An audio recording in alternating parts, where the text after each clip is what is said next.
When we last left off with the Gospel of Mark, it was about 5 months ago. We've had Lent and Easter in between, and now the lectionary returns us back in memory. And so just kind of a quick recap of where we were in January and February in Mark in order to give where we are today some context. And remember that Jesus was baptized by John. It was only after John was arrested that Jesus began his public ministry, and then he went off to the Sea of Galilee to call his first disciples, and then ended up in Capernaum, where he exorcised someone who had an evil spirit in a synagogue service. After that, he went next door to Peter's house, healed his mother-in-law who was sick, and by the time sundown had come on the Sabbath, so many people had heard about what Jesus did that Peter's house was utterly mobbed with folk who wanted healing, who wanted to hear the good news, who wanted exorcism for their friends and their family. It was an intense 24 hours, first 24 hours of Jesus' public ministry. And it's not surprising that that night Jesus chose not to stay in the house, but to escape and go off and pray at night out in the countryside. Come morning, the disciples discovered that Jesus was not there in the house and literally went hunting for him. That's the word that is used in the Gospel of Mark. They went hunting for Jesus like we would for some sort of animal quarry. And when they find him, Jesus refuses to come back with them to Capernaum to be installed as Capernaum's sort of faith healer, wonder worker, and all sorts of all-purpose boon economy to the local economy of Capernaum. That's where we ended up. From there, the plot begins to thicken. Jesus says to his disciples, I'm not going back to Capernaum. I'm going to take the show on the road. I am going to go to the towns and villages in the countryside and preach the good news and heal the sick and cast out those things that are evil. And along the way, he meets a leper. And Jesus is so moved by compassion for the leper that he literally wraps his arms around him and heals him. And then he tells the leper, okay, let's keep this quiet. Just go to the priest, show yourself, get declared clean again so you can re-enter Jewish society. And if the leper had done that, that would have been fine. End of story, no problem. But the leper did not. What the leper did instead was to start telling everyone what Jesus had done for him. And the problem with that was that the leper didn't go to the Levite to be declared clean. And in telling the story of what Jesus had done, it became clear that when Jesus wrapped his arms around the leper himself, he became unclean too. And to be declared unclean in Jewish society at that time meant you could not enter a city or a town that was Jewish. You could not go to the synagogue. You could not eat with ordinary, normal people. Jesus was automatically excluded, and the text even says he could not enter any town or village from then on. And the crowds, this character that emerges in the Gospel of Mark as a character in his own right, the crowds, the multitudes, begin leaving the towns and the villages and following him. And if that's not enough, this story is followed by story after story after story of Jesus breaking kosher law, breaking Torah, breaking Sabbath rules. And then he tells his disciples, okay, you go out on the road, you do what I've been doing. Spread the message that I've been spreading. Do the things that I have been doing. Anyone with an ounce of sense would realize where all this is headed. So we get to our reading today. Jesus and the disciples reunite. They go back home to Capernaum, where Jesus has settled and bought a house. And the crowds follow. They are so anxious for healing and hope. The hope that gives life. And not surprisingly, after Jesus and the crowds arrive, his family arrives, and they are so anxious to portray him as demented, utterly insane. so that they can take him out of that house in Capernaum and enfold him in the protective arms of the family and carry them off, because they know what's coming next. And sure enough, as soon as the family is introduced in the text, there comes the delegation from Jerusalem, from the ruling religious elite. And they are so anxious to say that Jesus is in league with the devil, so that they can dismiss what Jesus is doing, destroy him, and restore their own authority. It is a complex and chaotic scene. Everyone seems to want to have a piece of Jesus. And why not? Even we do. And when we realize that, we discover what the pivot is in this text. The Gospel of Mark is not just a series of stories about Jesus, recalling memories of what Jesus did and what Jesus said. It is also a testimony about what we believe about Jesus. And even beyond that, it is instruction to the church for what it is to be the church, to be authentic church. And I think what we have in this story at that level is an example of three different kinds of church that we have to choose from, that are options, or maybe not options.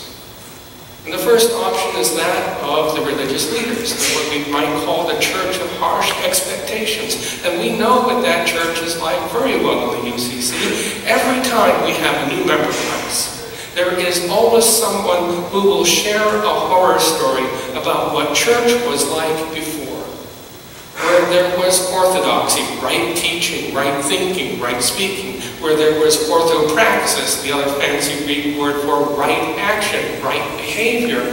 And when the questions and when the answers were no longer sufficient within that kind of a church, they were treated harshly and shunned and shoved out in very painful ways. I think that notion of what it is to be church holds very little temptation for us in the United Church. But the two other examples of what might be church in this story do. There is the example of church that is represented by Jesus' family. That church that we call historically Mother Church. The kind of church that embraces us and wraps its protective arms around us, and says that within the embrace of mother or family church, everything is fine, everything makes sense, it is safe. And outside of that protective embrace, the world is dangerous. It is harmful. Don't deal with it. And I think that's the kind of church that most of the mainline Protestant tradition in this time of church decline is beginning to embrace. It's safe within these walls. Let's not deal with what's out there. And the result is that they are dying. That too is not really all that great of an option for us to be authentic church. And then there's a third option that arises in this story, and that is the church of the needy, those people who gather around Jesus, the crowd that follows him. And they have so many needs. And maybe for us in the United Church of Christ, that is the most tempting kind of a church to become. We look around our community and we see how food is scarce for different segments of our population. And we look at how many hours are available for a food pantry, and we say, the food is there in the food pantry, the problem is distribution. And so we organize ourselves together and we find a way to increase hours at the food pantry. Well, good. Great. That's the church of the needy. Or we look at the issue of child abuse and domestic violence, and we say, we need to do something about this. And so we raise awareness, and we build shelters, and we get involved, and we raise the issue to a consciousness where it is no longer a hidden thing from our society. Or we look across the country and see that we have huge problems around the issue of race still. And so we decide to convene together a sacred conversation on race and draw people together and try to get people in the same room to realize that our hopes and our dreams and our fears and our anxieties, no matter what our color, are largely the same. and that we do indeed have a lot of common ground when we act as peacemakers. We are compulsively obsessive at trying to fix everything that is wrong in our culture and in our society. That is who we are as a denomination. Well, you all know that the number of people who don't go to church in our country is increasing. And a large segment of those people we label the nones. Those are people who have never been inside of the church at all, who have no religious tradition or religious affiliation, never have. But there is an increasing segment amongst those people who no longer go to church that we're calling the dones. And these are people who have been faithful. These are people who have been raised in the church, who have raised their children in the church. They've taught Sunday school, they've gone on mission trips, they've sung in the choir, they've sat on consistory, other boards and committees. They've gone everywhere, they've given, they've tithed, they've gone the extra mile. And finally they get to the point where they're done. Because we have given them the biblical notion that it is better to give than it is to receive. And we have asked of them and asked of them and asked of them until there is no more to give. That church, too, is doomed because we do not replenish and renew. Jesus asked the question, who is my mother? Who is my brother? At another level, the question is, who is coming along with me on this sacred lifelong journey until the kingdom of God comes? At another level, it is, what does the church look like? And he answers his own question. He says, those around me are my mother and my brothers and my sisters. And where you go from there in this text, I think largely depends on how widely or how narrowly you draw the circle around Jesus. Most people I know who have commented on this text will do it very narrowly. They'll draw the circle around Jesus' disciples and say, that's it, that's the church. But I think if you do that, if you just limit it there, you go against what the great sort of themes and progressions are in the Gospel of Mark of Jesus going to the edge and beyond the circumference of what is acceptable in human society and meeting those people. If you just stay with the disciples, you run into the danger of creating once more the church of harsh expectations, and that is really not an option. If you say, perhaps it includes everybody who is already in the story, and think about that. If you do, I think you'll arrive at a kind of Zen-like moment of realization that is transformational, and understand that everybody who comes to get a piece of Jesus in this story has a piece of what it is to be authentic church. Yes, right thinking, right believing, right speech matters. Orthodoxy, orthopraxis, right behavior, right actions, they matter. We need that to be integral and authentic church. Creating safe, sacred space for people matters. You can't have church without that. Doing good, meeting needs of people outside of the church matters. We cannot be the church unless we are also at the same time in mission. But,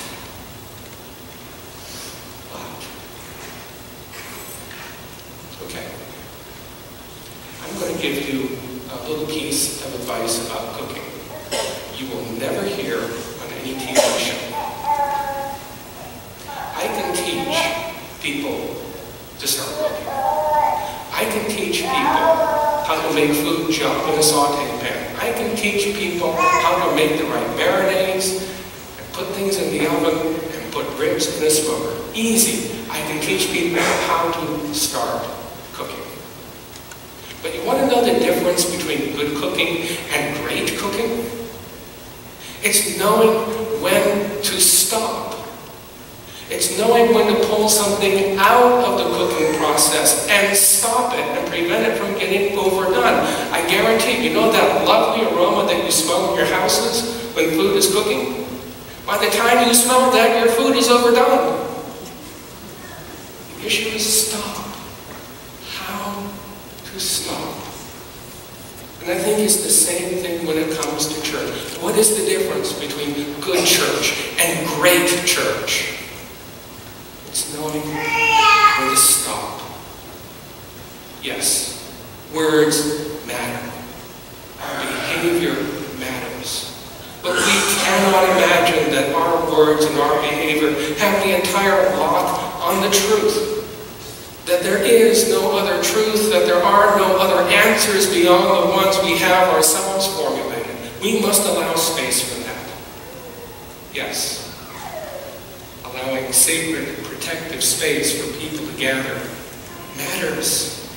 But we cannot do it in such a way that we begin to smother people. Yes, meeting needs matters. But we cannot continue to meet needs on an ongoing, long-term, lifelong basis unless we also attend to our own spiritual health and renew ourselves as well. Who is invited along on this journey in this text?